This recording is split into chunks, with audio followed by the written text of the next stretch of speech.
예, 시청자 여러분 안녕하십니까? 윤영걸 선생님의 유구유원 코너입니다. 예, 안녕하세요. 예. 자, 선생님 갤럽에 오늘 금요일이니까 이제 또 조사가 나왔습니다. 이 방송은 토요일 나가지만 그래서 갤럽에 보면 이 45, 그러니까 긍정 45 문재인 지지, 부정 45 그렇게 동률이다 하는데요. 그래서 긍정평가는 2포인트 하락했고 부정평가는 1포인트 상승했다. 이제 그렇게 나오는데, 그러니까 지난주에는 긍정 47, 부정 44인데 이제는 갤럽에서 45대 45가 났다.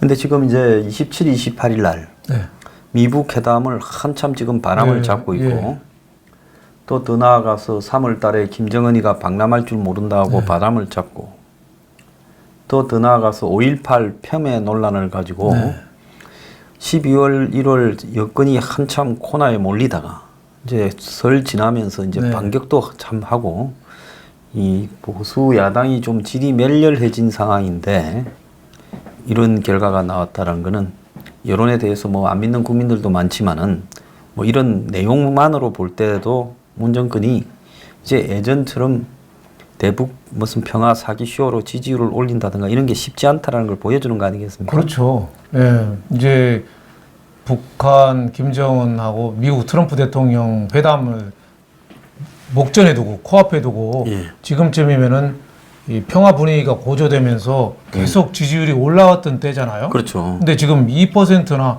전주에 비해서 떨어졌다는 거는 상당한 시사하는 바가 있죠.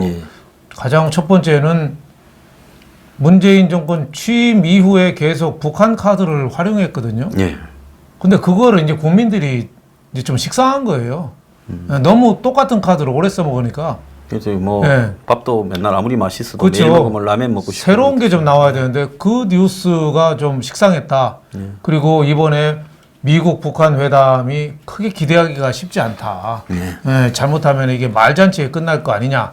이런 심리가 대북이 그 문재인 정권이 가장 의존하는 어떻게 보면 비핵화 회담이 기대가 못 미칠 것 같아서 조금 나빠진 것도 있고 더 큰 거는 국민이 먹고 사는 문제죠. 왜 옛날에 영화 동막골에 물어봤잖아요. 그 인민군인가가 그 동네 이장한테 촌장한테 어떻게 이렇게 마을 사람들을 통제를 잘 하십니까? 그랬더니 촌장이 하는 말이 있었잖아요. 뭐를 많이 먹여야지 뭐. 뭐를 많이 먹여야지 뭐.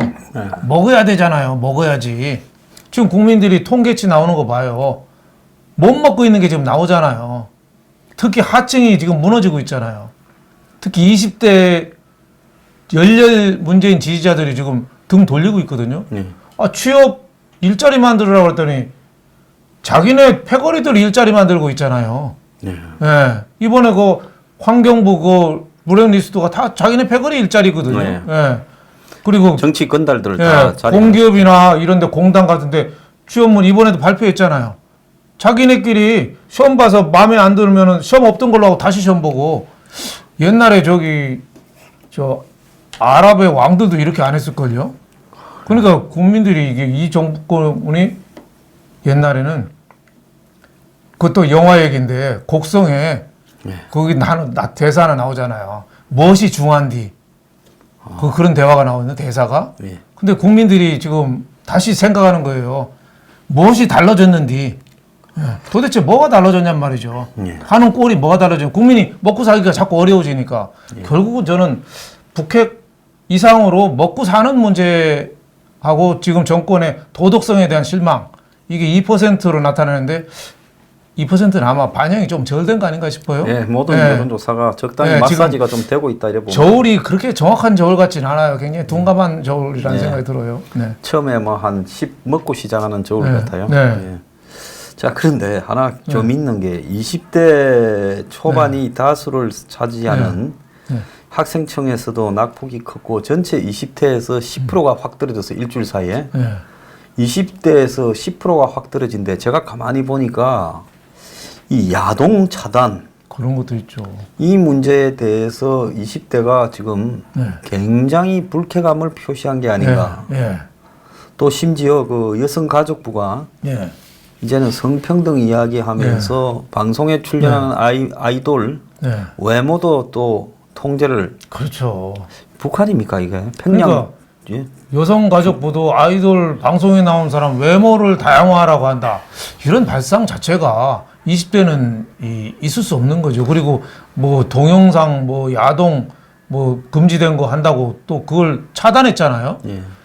이거는 20대들이 듣기로는 20대 취업문이나 뭐 일자리 만들고 이런 걸 좀 해야 되는데 정부가 엉뚱한 일 하고 있으니까 꼰대하고 멘토하고 좀 다르거든요. 네. 예. 꼰대는 자기 잘난 맛에 맨날 자기 자랑만 하고 옛날 얘기만 하는 거예요. 네. 그리고 자기 얘기만 하고 멘토는 상대방 얘기를 듣고 상대방 눈에서 얘기하는 게 멘토잖아요. 네. 근데 20대가 볼 때는 정부가 멘토가 아니라 꼰대를 보는 거죠. 네. 우리를 무시했다고 보는 거죠. 예, 과거에 평창 동계올림픽 때 여자 아이스키 하키팀 단일팀 할 때도 북한하고 단일팀 하는 건 좋지만 대회 며칠 전에 구성해 버렸잖아요. 예, 그 그건 국민들이 볼 일방적으로, 때는 이거는 공평하지가 않다. 이런 정의감 20대를 굉장히 불살른 거 아닌가 싶습니다. 자, 그런데 이 외모를 다 비슷비슷하다라면 정부가 이제는 차라리 뭘 통제하기 좋아하는 정부니까 네. 성형 의사들 기술을 같은 방법으로 해서는 안 된다고 또 통제를 해서 성형외과 의사들이 나는 A형으로 간다, 나는 B형으로 간다 해서 그래야 다른 외모가 탄생하지. 성형외과 의사들이 거의 비슷한 방법으로 비슷한 수준의 성형을 하니까 전부 비슷한 아이돌이 나올 수밖에 없는데 이제 좀 있으면 성형외과 의사들에 대한 기술 통제까지도 이 정부가 하지 않겠나. 그러니까 지금 그런 생각이 드네요. 정부가 할 거를 하고 안 할 건 안 해야 되는데 할 거 중요한 거 인사권이나 이런 내각이 할 거는 청와대가 다 들고 있어요. 예. 그러니까 내각이 정작 할 게 없으니까 엉뚱한 일을 하고 있는 거예요. 그러니까 어떻게 보면 얼굴 뭐 이런 것까지 하고 있으니까 우리나라 여자 골프가 LPGA가 세계에서 제일 강국이 된 게 문화체육부에서 여자 골프 담당 부서가 없어서 그렇답니다.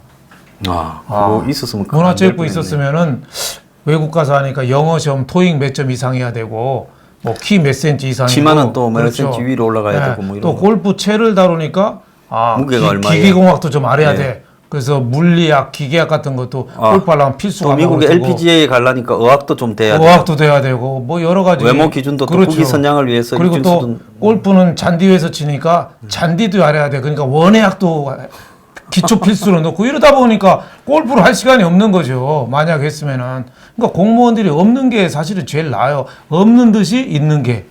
그런데 넛지라는 말대로 간섭 안 하면서 간섭하는 거 넛지 있잖아요. 넛지라고. 남자 은근히 그냥 남자 화장실에 남성들 보면 그 팔이 있잖아요. 한 마리 그려놓고 거기다 대고 쏘라는 거거든요. 그게 넛지인데 보이지 않게 이렇게 하도록 해야 되는데 지금 정부는 그 일본 말로 무대포 스타일이죠. 그냥 팔을 비틀어 갖고 지금 정부가 전지전능하다, 내가 최고다 이런 발상인데 사실 세금이 아깝죠. 예. 자, 그런데 좌파 정부가 왜 이렇게 뭘 안 되면 해서는 안 된다는 걸 많이 할까요? 최저임금도 얼마 이상 해야 돼. 예? 뭐 다 하지 말라는 것만 만들고 있지 않습니까? 좌파 정부의 특징은 야동도 보지 마. 암호화폐도 하지 마. 이상향을 도달하기 위해서 정부가 주도적으로 끌고 가야 된다는 게 좌파적인 생각 아닙니까?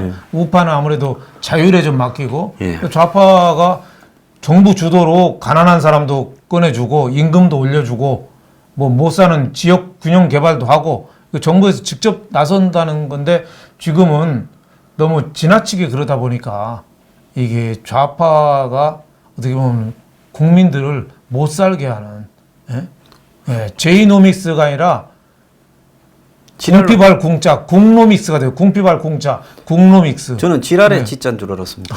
근데 원래 미국의 좌파들이 뭐 호모, 뭐 호모가 아니고 히피, 뭐 호모도 비슷한 거지만 그런 걸 보면 섹스도 자유롭게, 네. 성매매도 자유롭게, 야동도 포르노도 자유롭게, 뭐 이런 게 좌파의 특성이지 네. 않습니까? 네. 낙태도 자유롭게, 네. 뭐 그렇지 않습니까? 네.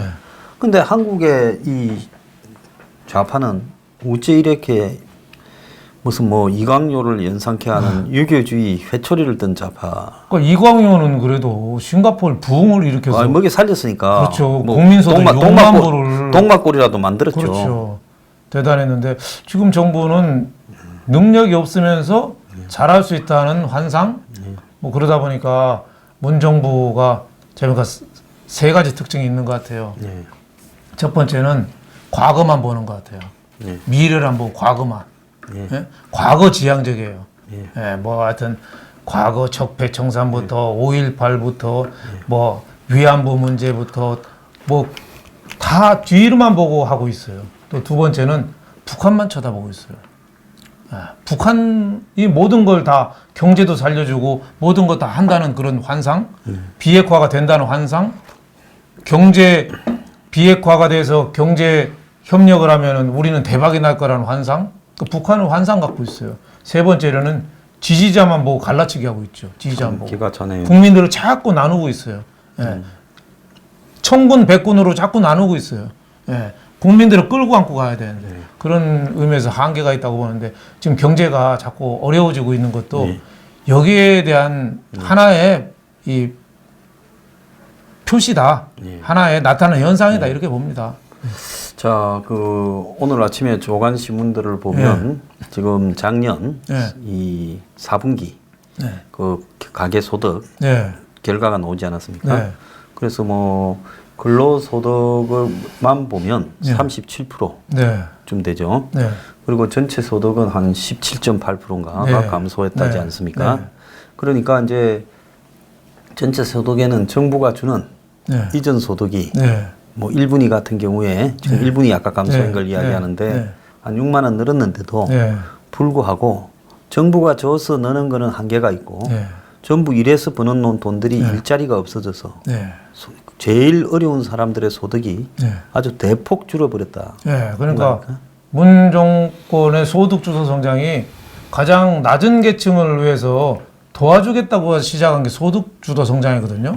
근데 지금 나온 거 보면은 장하성 같은 사람 재산만 늘었어요. 10억 9천만. 장하성 재산이 93억에서 104억이 돼서 11억이 늘었더라고요.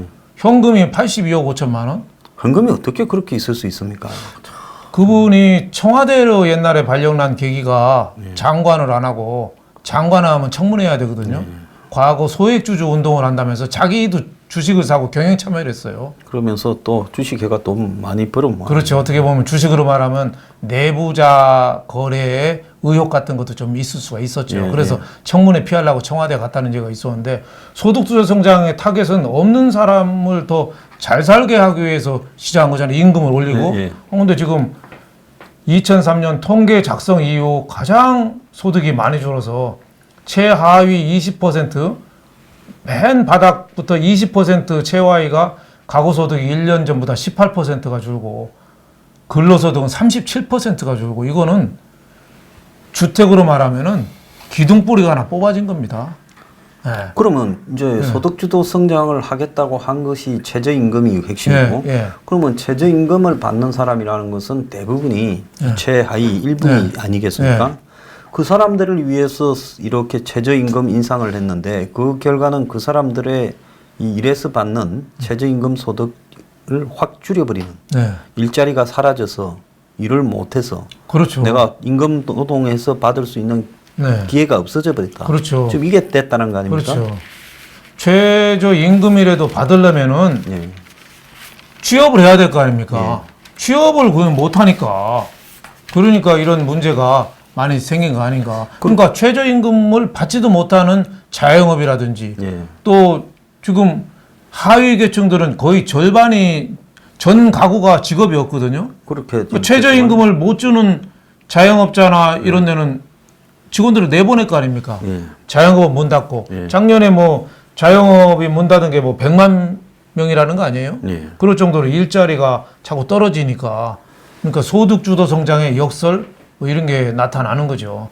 그래서 어떻게 보면은 시장을 무시했기 때문에 시장의 복수가 저는 시작됐다. 시장의 복수가 시작됐는데 칼을 시장이 뽑았어요. 이제 시작입니다. 올 봄에는 더 무슨 일이 날지 몰라겠어요. 시장이 화가 나서 칼을 뽑았어요. 칼집에 그냥 넣으면 좋겠는데 칼을 휘둘릴 가능성도 있어요. 그러면 우리 경제는 어떻게 될까 상당히 좀 걱정입니다.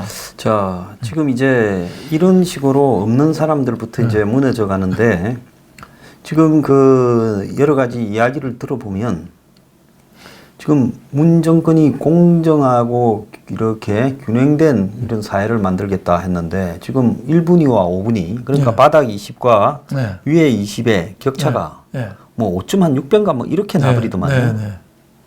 그러니까 오히려 소득 격차를 엄청나게 확대시켜버리고 그렇죠. 그리고 막 이 1분위에 있는 사람들의 일에서 받을 수 있는 임금 기회를 박탈해버렸단 말입니다. 그렇죠. 그러면 잘못된 건데 네.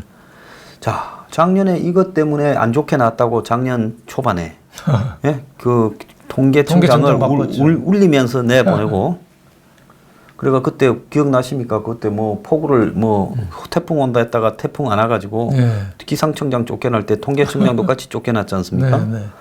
그래갖고 장하성이가 이래 말했지 않습니까? 연말이면 소득주도 그렇죠. 성장에 효과가 나올 거다. 지 혼자만 효과 나왔어요. 그렇죠. 자기 11억 벌었으니까. 네. 네. 근데 부동산으로 벌어낸 거는 4억 8천이고 남은 거는 금융 뭐 주식이 월급 많았거든요. 뭐 그런 네. 거 했다고 그러더라고요. 네.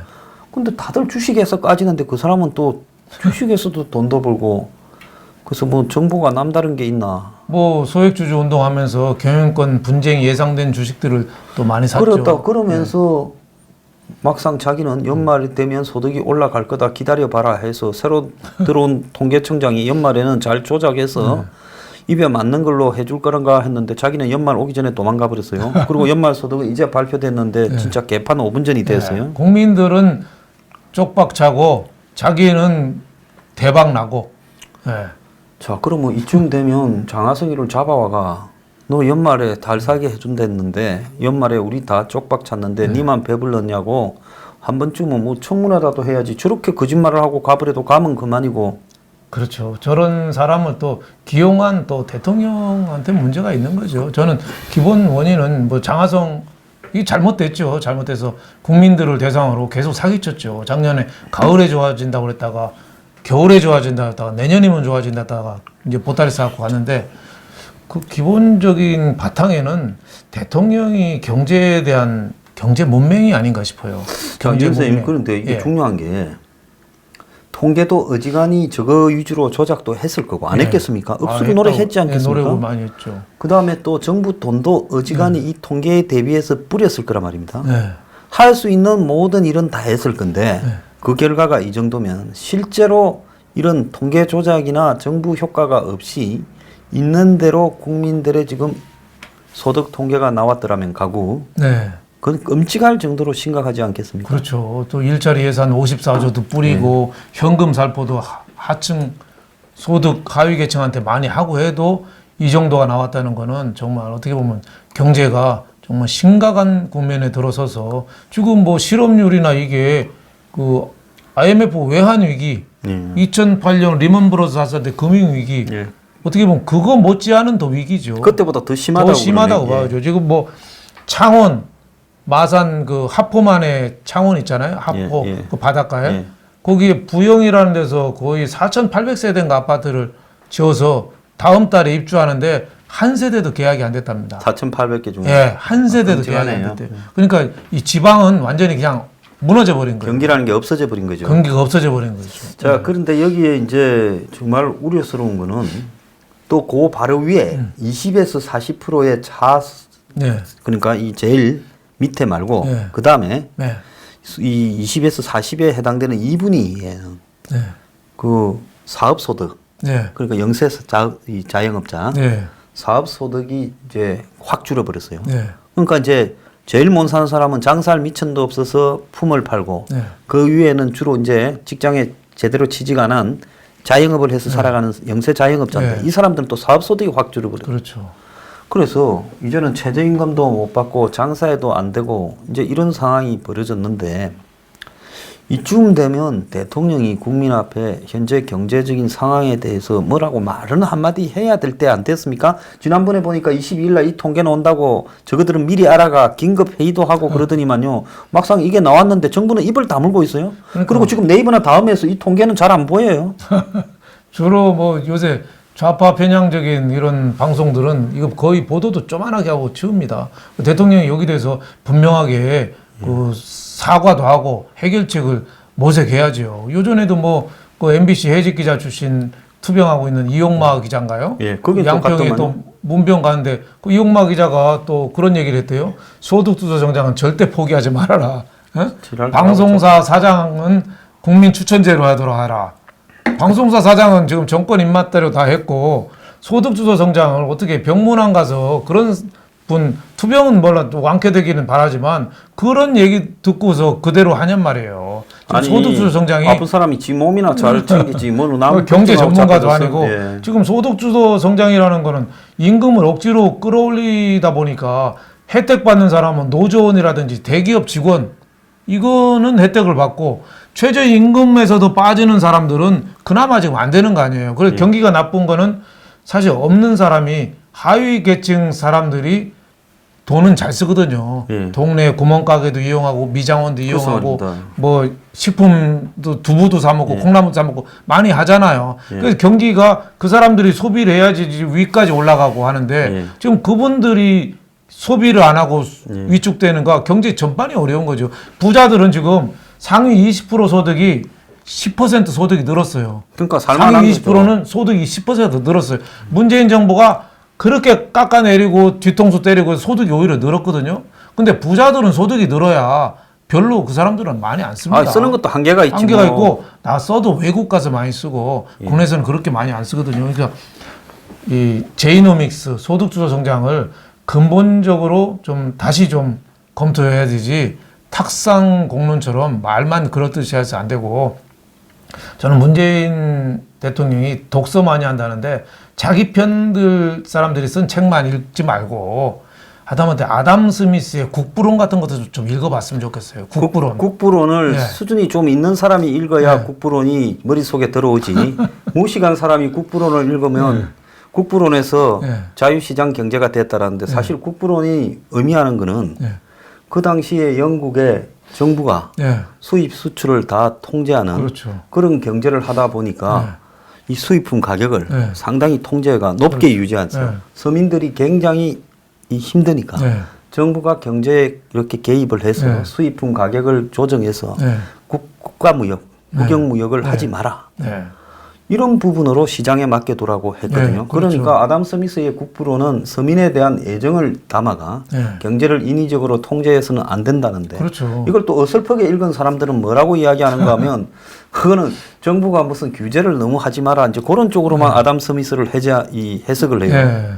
사실은 정부 규제를 이렇게 서민들을 위해서 정부 규제가 악영향을 미치는 이런 사례, 또 최저임금 같은 걸로 이야기한 거거든요. 그런 걸 제대로 하라는 얘기죠. 그리고 아담 스미스 책에 제일 유명한 부분이 있잖아요. 우리가 저녁 먹을 때 저녁 상에 오르는 거, 포도주라든지 고기라든지 식품이 그게 자비로 이루어진 게 아니다 이거죠. 인간의 탐욕, 욕심에서 욕심으로 자기의 이거 고기 식탁에 고기 올라오는 거는 그 축산업자가 자기도 먹고 살려고 가족 먹여 살리려고 키워서 시장에 나온 거를 정육업자가 도축해서 우리 식탁에 오른 거고 와인은 포도 농장에서 만든 포도가 와인인 거지 다 자비심으로 이 경제가 이루어지는 게 아니고 어떻게 보면 이기심이고 자기 애다. 근데 지금 이 사람들은 경제를 정의로 생각하잖아요. 그러니까 최저임금도 결과를 생각해야지 순수한 의도가 좋으니까 이거는 없애버리면 안 된다. 이거는 굉장히 위험한 발상이죠. 그 김종인 씨가 김광두 씨하고 둘이서 인터뷰한 게 있었어요. 누군가가 문재인이 경제를 전혀 모르는 사람인데 2012년 후보 때부터 좌파 경제를 제대로 모르는 좌파가 어설픈 경제에 좌파식 정의감을 심어줘가 그게 문머리에 꽂혀버렸다. 근데 대통령쯤 되는 사람이면 누가 잘못 꼽아도 이거는 아닌데 하고는 다시 야 임마 너 거짓말해서 넌 가 내 옆에 오지도 마. 네 비슷하게 생긴 놈 다 가. 그리고 새로운 사람들 와라. 네. 그렇게 들어보는 능력이나 안 그러면 자기 스스로가 공부를 했어. 저는 경제학을 완전히 독학을 했어요. 네. 대학 때 배운 거는 전부 후루꾸라 가지고. 그래서 제가 옛날에 좀 몸이 아프고 있을 때 한 300권 정도 읽었어요. 네. 그러고 나니까 경제학이 아. 독학이 좀 돼서 네, 네. 균형 감각이 좀 생기더라고요. 그래서 경제 얘기할 때 눈이 더 반짝거리시는 것 아, 같습니다. 그렇습니까? 네. 그렇게. 그런데 돈은 없어요. 그런데 이 문이라는 사람은 제가 볼 때 독서를 통해서 경제를 이해할 정신적 영역이 안 되는다. 난 그렇게 봅니다. 책을 소화를 해야 되는데 그죠? 그냥 네. 책을 어떻게 포도당 주사 맞듯이 주사를 맞는 자기한테 유리한 것만 이 신념을 강화시키는 예. 그런 의미에서 책을 읽는 아니 거지. 근데 처음에 뭐 자기가 북한에 대한 신념은 원래 빨개서 그렇다 치고 뭐 있다고 칩시다 다. 그러면 경제라는 거는 저 사람이 변호사 했고 뭐 그랬지 경제를 하고 관련해서 살아본 적이 없지 않습니까? 회사를 한번 해봤겠어요. 뭐 짜다로 월급을 줘봤겠어요. 네. 그러면 경제는 모르는 상태에서 정치에 들어왔고 대선에 도전했다고 보면 경제학 공부를 처음부터 제대로 해야 될 거 아닙니까? 그렇죠. 아예 안 하든지. 아예 안 하든지. 아예 안 하면 맡기면 되잖아요. 전두환이 같이 맡겼잖아요. 네. 김영삼이도 맡겼잖아요. 그렇죠. 맡겼다가 막 박살났지만은 네. IMF 가고. 네. 그래서 전두환이 같은 경우는 아예 내가 모른다 하고 누가 낳느냐는 사람을 물어가. 그렇죠. 그 사람한테 맡기니까 그렇죠. 잘 돌아갔지 않습니까? 아, 제일 잘했죠. 그래서 제가 봤을 때 이건 공부할 능력도 안 되고 그렇기 때문에 본인이 좀 선입견을 버리고 이걸 바라봐야 되는데 네. 누가 이념에다가 네. 좌파적 이념에다가 정치에다가 또 어설픈 정의감에다가 다 섞은 사이비 경제학을 머리에 꽂아줬는데 저 사람은 머리에 한번 꽂히면 그걸 안 변하는 바꾸시라는 것 같아요. 거죠. 예. 그러니까 이념 문제도 왜 저렇게 친북적인가를 보면 근본주의, 원리주의가 머릿속에 자리 잡고 있으니까 유연하지가 않은 거죠. IS를 했으면 출세했을 것 같아요. 보스가 됐을 것 같아요. 탈레반이나. 예. 그러니까 알카에다는. 막스 베버가 저 소명으로서의 정치라는 책에 예, 보면은 신념 윤리하고 책임 윤리 두 가지를 나눕니다. 예, 윤리가 두 가지가 윤리의 있다. 두 가지죠. 신념 윤리는 자기가 옳다고 생각하고 순수하게 생각하지 결과에 대해서는 생각을 안 해요. 예. 그러니까 평화, 절대 평화. 그러면 평화를 얻기 위해서 전쟁하고 이런 거 생각 안 하고 평화가 중요한 거예요. 무조건 평화. 그러니까 군대 안 가는 거죠. 신념 내게 윤리. 강 같은 예. 평화 그것밖에 그렇죠. 없거든요. 근데 책임 윤리는 결과까지 생각하는 윤리예요. 그러니까 정치인은 책임을 지는 윤리를 가져야죠. 예를 들면 소득주도 성장이 하면은 이 결과가 어떻게 왔는지 국민이 더 살기 좋았는지 안 좋았는지 해야 되는데 지금 문 대통령은 신념 윤리에만 빠져 있지 책임 윤리가 없는 거예요. 그러니까 국민이 어떻게 살든지 못 살든지 잘 살든지 관심 없고 나는 옳은 일, 내 신념, 예? 더 공평한 나라, 공정한 나라로 해서 신념을 나는 지켰으면 됐다. 그러니까 한마디로 얘기해서 동막골에 촌장보다도 못한 거죠. 그러면 책임 윤리가 있다 하면 예를 들어서 지금 이 정도로 돼서 없는 사람부터 네. 자기가 없는 사람을 제일 안타깝게 생각하고 그 사람들을 위해서 이걸 했는데 그 결과 없는 사람들을 더 어렵게 만들었다면 네.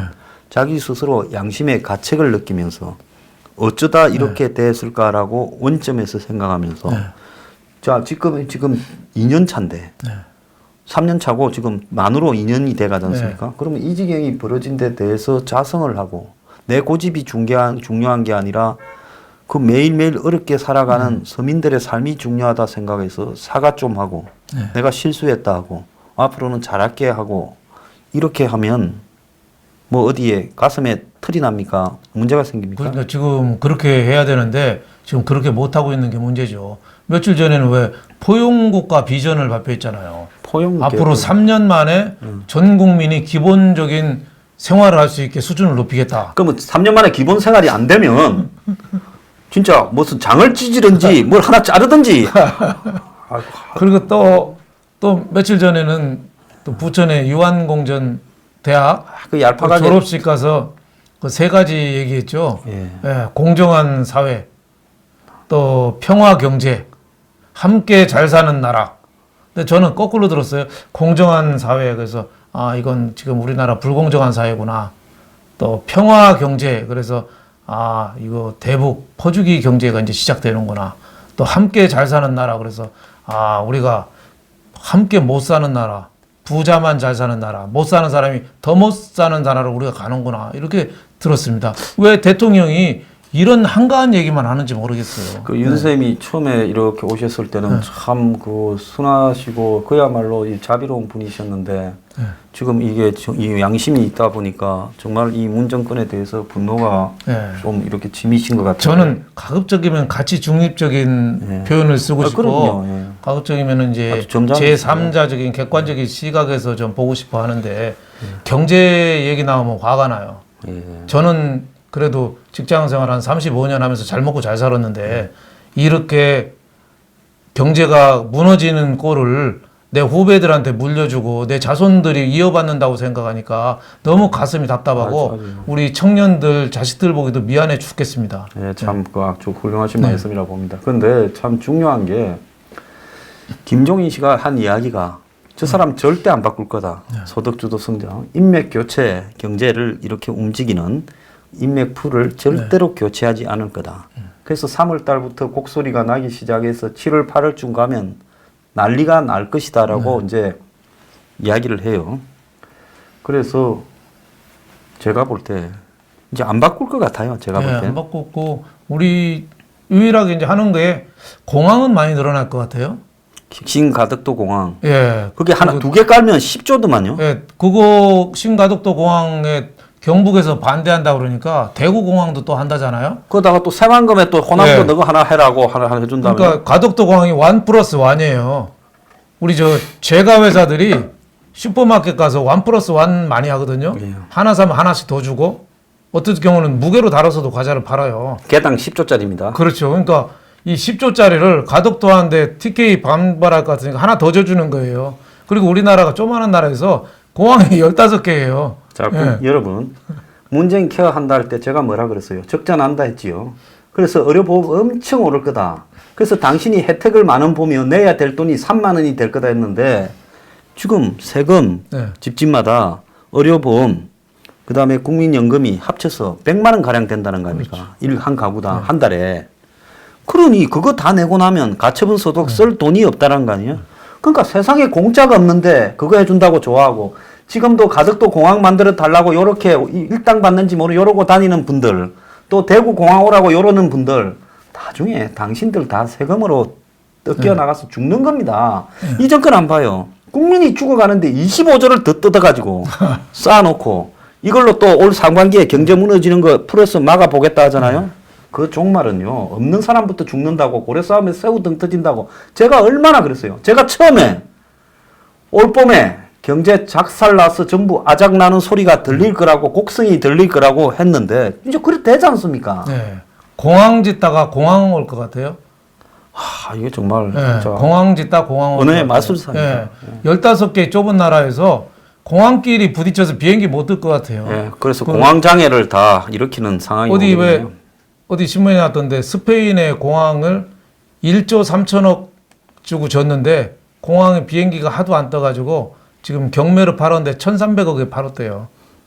우리도 아마 지금 있는 공항도 지금 텅텅 비어 있거든요. 거기다가 지금 3개를 더 지으면은 그게 공항에 그게 고추를 대대적으로 말리면 또 모르겠어요. 예? 공항에서 고추 말리고. 멕시코 고추업자들이 한국에 이제 이 헐값으로 놓은 공항을 사서 거기에 고추 건조장으로 쓰면 되겠네요. 네, 진짜 할 거를 하다가 뭐 되면 되겠는데 이거는 토건국가라고 과거 정부를 그렇게 비판했으면서 저렇게 필요 없는 공항까지 저렇게 지역 이기주의에 저렇게 져도 되는 건지. 저 생각은요, 이 경제 만친 사람들 고추를 다 잘라서 거기다가 말려야 된다고 생각합니다. 그래서 다시는 이런 일이 없도록 국민 앞에 교훈을 줘야 된다고 생각해요. 그럼 뭐 그 경제 망친 사람이 다 남자라는 뜻이네요. 예. 예. 희한하게 또 여성 경제학자는 별로 없더만요. 정말 진짜 짜증나는 일인데. 자, 그런데 사과를 할 줄을 몰라요. 네. 저 뭔 배짱입니까? 내로남불이니까 그렇죠. 예. 내가 하면 로맨스고 남이 하면 불륜이니까 사과를 못 하는 거죠. 그리고 자기는 전지전능하다고 생각하니까 자기는 오류가 없다고 생각하니까 모든 일에 대해서 사과라는 게 없죠. 양심을 좀 가져서 대통령이면 사과를 지금쯤 되면 한 서너 번은 해야 정상 아닙니까? 네. 지금 청와대 대응법도 그렇잖아요. 맨 첫 번에 이제 아니라고 번쩍 뛰고, 두 번째는 이제 지켜보고 둘러대고, 세 번째는 이제 귀를 막고 소리를 지르죠. 안 듣는 거예요. 그러니까 가톨릭의 신자들도 그 고해성사 하려면 우선 상황을 인정하잖아요. 인정하고 받아들이고 내가 뭘 잘못했는지 하고 그 다음에 마지막에 어떻게 바꿀 건지 어떻게 고칠 건지를 얘기해야 되는 게 그게 참회잖아요. 근데 지금은 그런 게 전혀 없이 나는 옳고 나를 비난하는 사람은 다 나를 몰아내기 위해서 그러니까 물러서지 않겠다. 그러니까 어떻게 보면은 지금 정권이 뭐 100년 정권을 창출한다고 하는데 그런 점에서는 보복을 많이 했기 때문에 또 보복이 더 두려워서 또 그런 경우일 수도 있다 이런 생각도 듭니다. 이제 자꾸 불안하니까 자다가 헛소리를 100년씩 하는 거예요. 처음에는 20년 하다가 그 다음에는 뭐 50년 하다가 이제는 100년으로 얼마나 불안하면 그러겠습니까? 그런데 무능해서 이렇다고 생각하고 고집이 나빴다 이렇다고 생각하면 또 그것도 오산이에요. 나중에 보면 부패해서 이런 게 또 드러나서 원래 자빠질 일이 수두룩하게 나올 겁니다. 문제는요. 국민들이 이런 속도로 한 2년 더 가면 아마 나라 거들나서 남는 게 없을 거라 보는데요. 그 전에 정신을 차려서 제동을 걸어야 되고 그런데도 제동을 안 걸면 쫓아내야 되는 겁니다. 국민들이 정신 차려야 되는 거예요. 자, 1부 마치겠습니다. 감사합니다.